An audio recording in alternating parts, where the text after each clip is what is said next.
খুলনায় পরিত্যক্ত বাড়ি থেকে যুবকের ঝুলন্ত লাশ উদ্ধার, পরিবারে হত্যার অভিযোগ। খুলনা নগরীর ট্র্যাঙ্ক রোডে নিজ বাড়ির একটি পরিত্যক্ত ভবন থেকে মোহাম্মদ আলামিন সবুজ নামে এক যুবকের ঝুলন্ত লাশ উদ্ধার করেছে পুলিশ। শনিবার ২৭ সেপ্টেম্বর সকাল 10:45টার দিকে সদর থানাধীন ৬৬ এমটি রোডের ওই বাড়ি থেকে তার মরদেহ উদ্ধার হয়। মৃত আলামিন সবুজ খুলনার রূপসা উপজেলার পিঠাভোগ গ্রামের বাসিন্দা। তিনি মৃত সিরাজ মল্লিক ও মৃত পান্না বেগমের ছেলে। পেশায় ছিলেন ফার্নিচার মিস্ত্রি।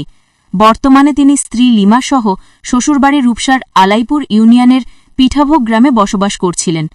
পরিবারের সদস্যরা জানান, গত বুধবার থেকে সবুজ নিখোঁজ ছিলেন। খোঁজাখুঁজি করেও তাকে পাওয়া যায়নি। শুক্রবার তারা রূপসা থানায় একটি সাধারণ ডায়েরি করেন। শনিবার সকালে তার স্ত্রী লিমা, শাশুড়ি ও এক আত্মীয়কে নিয়ে ট্র্যাঙ্ক রোডের পরিত্যক্ত বাড়িতে যান। এই সময় তারা ঘরের ছাদের হুকে ঝুলন্ত অবস্থায় সবুজের লাশ দেখতে পান।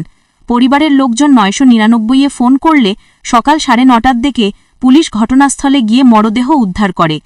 মৃত সবুজের বড় বোন সাথী জানান, প্রায় ১২ বছর আগে জমিজমার বিরোধকে কেন্দ্র করে তাদের চাচা নজরুল মল্লিক নজু তাদের পরিবারকে বাড়ি থেকে বের করে দেন।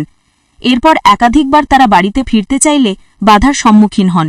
সাথীর অভিযোগ, জমির বিরোধের জেরে ধরেই তাদের চাচা নজরুল মল্লিক নজু সবুজকে হত্যা করে ঝুলিয়ে রেখেছে।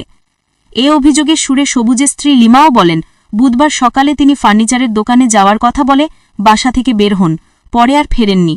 বহু খোঁজাখুঁজির পর শনিবার সকালে স্বামীর ঝুলন্ত লাশ পাওয়া যায়। তার ধারণাও জমি নিয়ে বিরোধের কারণেই পরিকল্পিতভাবে তাকে হত্যা করা হয়েছে। খুলনা সদর থানার পুলিশ জানিয়েছে, লাশ উদ্ধার করে ময়নাতদন্তের জন্য খুলনা মেডিকেল কলেজ হাসপাতালের মর্গে পাঠানো হয়েছে। প্রাথমিকভাবে বিষয়টি আত্মহত্যা বলে মনে হলেও পরিবারের পক্ষ থেকে হত্যার অভিযোগ করা হয়েছে। তদন্ত শেষে প্রকৃত কারণ জানা যাবে।